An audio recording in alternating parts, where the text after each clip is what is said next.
Shalom jemaat Tuhan.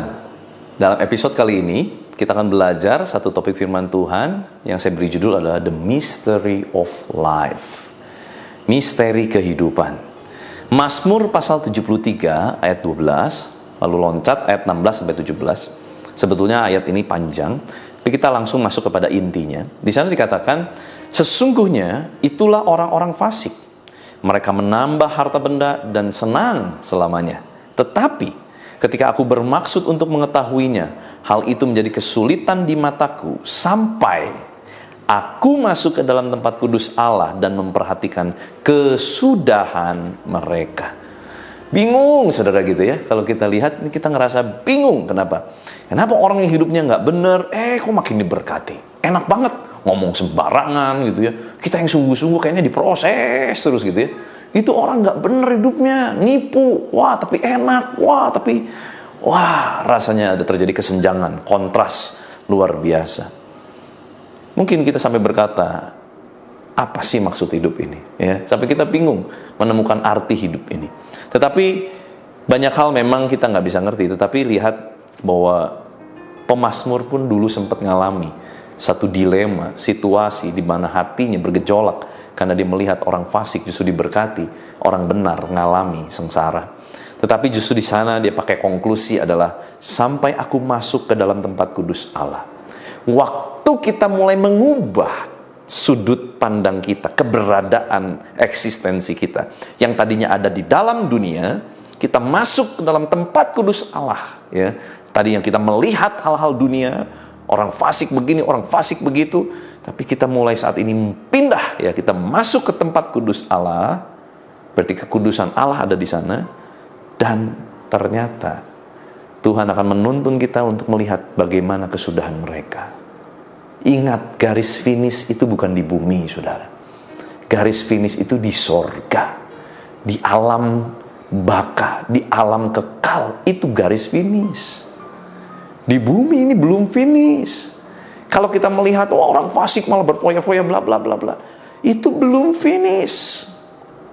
Tetapi pertanyaannya, bagaimana cara kita akan menyelesaikan pertandingan kehidupan kita? Kalau hati kita menjadi kecewa sama mereka, lalu kita menjadi kecewa sama Tuhan, lalu kita tinggalkan Tuhan karena kecewa sama mereka, ya sorry, itu semua akan tertanggung kepada kita. Sebab itu garis finish kita, bukan garis finish mereka. Memilih kecewa itu keputusan kita, bukan salah keadaan. Dan tidak mungkin nanti kita mempertanggungjawabkan, iya gara-gara si A, si B, si C, makanya saya kecewa. Loh, nggak bisa. Hati kita yang jaga. Kita nggak bisa kecewa sama apa yang dilakukan orang lain. Kita bisa melihat begitu, mungkin kita bertanya-tanya, kok gitu sih? Tetapi Alkitab mengajar kita lihat kesudahan mereka. Lihat kesudahan mereka. Waktu kita mulai masuk ke dalam tempat kudus Allah, mata kita mulai terbuka bahwa ending hidup kita bukanlah di bumi ini. Kalau kita hanya memperbandingkan kekayaan, kehebatan, ketenaran, enaknya hidup orang-orang fasik, kita hanya melihat hal yang sementara, hal yang materi, hal yang di bumi. Tetapi kita lupa bahwa garis finish kita bukan di bumi ini. Garis finish kita adalah di sorga nanti. Tentu Tuhan akan membalaskan kepada setiap orang sesuai dengan upah perbuatan mereka. Mari saudara, jangan terdistract oleh orang-orang fasik. Jangan terdistract dengan gaya hidup mereka. Jangan terdistract dengan cara-cara mereka. Tetap teguh, tetap berpegang pada firman Tuhan. Saya berdoa sungguh-sungguh buat saudara, supaya saudara semua tidak ada yang mundur cuman gara-gara lihat tindakan orang fasik. Jangan sampai kecewa, jangan sampai merusak dirimu, merusak hatimu cuman karena engkau melihat orang fasik diberkati. Jangan. Ending hidup kita bukan di bumi ini. Jangan kita menyelesaikan pertandingan kehidupan kita dengan kecewa dan sakit hati. Mari saudara, kita pelajari ini sungguh-sungguh. Kalau engkau mulai banyak kecewa, mulai banyak lihat kanan kiri, ini tandanya saudara harus masuk ke dalam tempat kudus Allah. Ini kuncinya. Waktu kita masuk ke dalam tempat kudus Allah, dalam hadirat Tuhan, semuanya akan berubah. Kita akan banyak mengerti Banyak hal, misteri-misteri akan diungkap, pewahyuan-pewahyuan akan dicurahkan, rahasia kehidupan akan Tuhan nyatakan. Tempat kudus bicara mengenai tempat di mana kita berjumpa dengan Tuhan setiap hari. Ini yang kita harus punya, saudara. Coba cek ya, saudara ya. Kalau saudara udah mulai kecewa sama si ini, sama si itu, bagaimana? Apakah kita ada di dalam tempat kudus Tuhan setiap hari atau enggak? Kalau kita ada di dalam tempat kudus Tuhan, kita nggak akan pusingin tuh soal-soal orang fasik hidupnya seperti apa.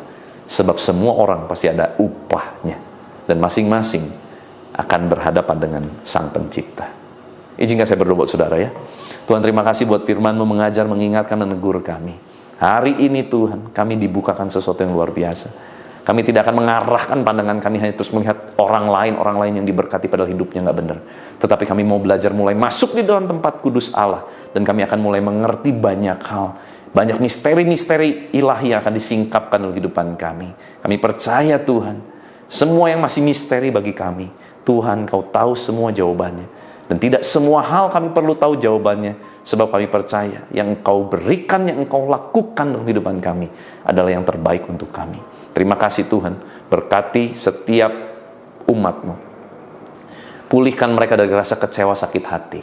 Biar pandangan mereka lurus kepada Tuhan dan tidak melihat kanan ataupun kiri. Tuhan berkati semua aktivitas kehidupan mereka sepanjang hari ini. Jadikan mereka berhasil Tuhan. Kuasa kehidupan, kuasa kebangkitan Kristus mengalir, memerintah atas kami di dalam nama Tuhan Yesus Kristus. Haleluya, sama-sama kita katakan amin. Tuhan Yesus memberkati.